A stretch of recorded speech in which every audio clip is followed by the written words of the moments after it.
Qu'est-ce que ça veut dire en clair? Eh bien que si une compagnie d'assurance met dans un contrat un fonds article 6, et il y en a encore beaucoup, des fonds article 6, ils représentent quand même 50% du marché, il faut qu'au moins 80% du reste des fonds que propose l'assureur soit article 9, soit où les fonds aient une communication centrale sur l'ESG. Les assureurs recherchent donc des fonds article 9 ou des fonds qui ont une communication centrale sur l'ESG.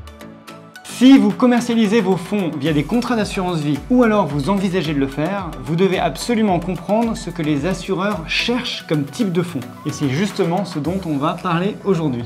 Les assureurs sont à la recherche de produits financiers durables. Yes. Pourquoi? Car depuis quelques mois, on les oblige à demander à leurs clients s'ils veulent prendre en compte la durabilité dans leur choix de placement. Et quand le client répond oui, les assureurs doivent leur proposer des produits durables. Or, ils n'en ont pas beaucoup, en tout cas pas assez. Alors maintenant la question c'est, qu'est-ce qu'un produit durable pour un assureur et pour la CPR? Eh bien, à partir du moment où un client a répondu oui à la question « Souhaitez-vous prendre en compte la durabilité dans vos placements ?»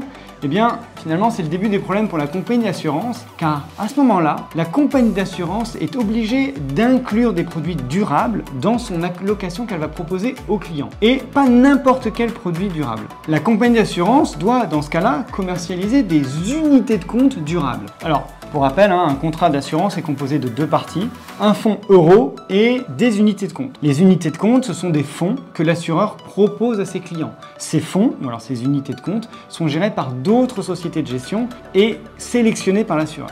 Donc pour simplifier notre propos, nous ne parlerons plus d'unités de compte, mais de fonds jusqu'à la fin de la vidéo. Je disais donc, la compagnie d'assurance doit, dans ce cas-là, commercialiser des fonds durables. Mais quels sont ces fonds durables? Alors il y a deux possibilités. Dans le premier cas, 80% des fonds doivent être soit article 9, soit avoir une communication centrale sur l'ESG. Et maximum 20% des autres fonds peuvent être article 6 ou article 8. On va vous expliquer dans quelques secondes ce que ça veut dire un fonds qui a une communication centrale dans l'ESG. Et donc dans le deuxième cas? Eh bien dans le deuxième cas, si un client répond oui à la question « Souhaitez-vous prendre en compte la durabilité dans votre choix de placement ?» Dans ce cas, 75% des fonds doivent être toujours soit article 9, soit avoir une communication centrale sur l'ESG, et 25% des fonds doivent être des articles 8.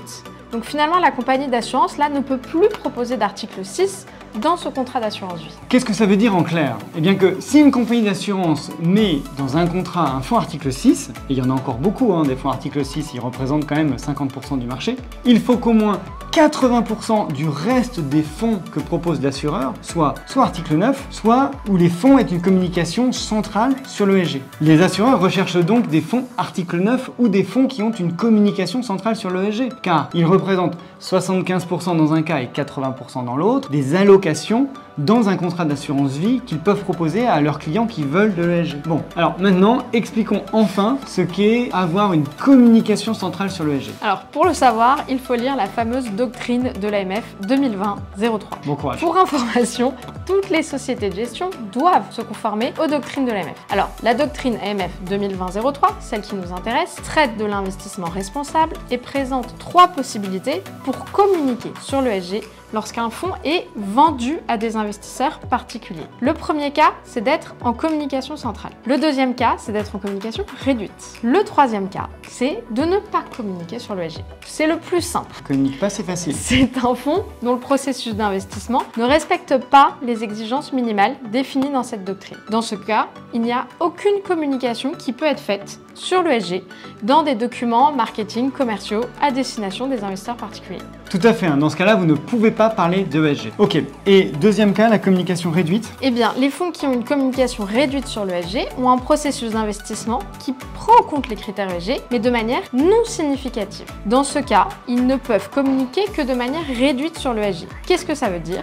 Cela signifie par exemple que le marketing ESG ne peut pas représenter plus de 10% d'une plaquette commerciale. Je confirme, c'est bien écrit. Dans le cas d'une communication réduite, la communication sur l'ESG ne peut pas excéder 10% de la plaquette commerciale. Ne me demandez pas qui invente ce genre de choses. Et enfin, la dernière catégorie, la communication centrale, celle qui nous intéresse finalement. Eh bien, les fonds qui ont une communication centrale ont un processus d'investissement qui prend en compte de manière significative les critères ESG. Et dans ce cas, et uniquement dans ce cas, on peut communiquer de manière centrale sur l'ESG. Voilà, et avoir un processus d'investissement qui prend en compte de manière significative les critères ESG, ça veut dire exclure au moins 20% de l'univers, améliorer la note ESG de manière significative, être labellisé. Et comme il y a plein de choses à prendre en compte et donc à expliquer, je vous propose qu'on vous parle de tout cela dans la vidéo de la semaine prochaine. À la semaine prochaine, on vous expliquera tout sur la communication centrale. Et bien plus encore. À bientôt. À bientôt.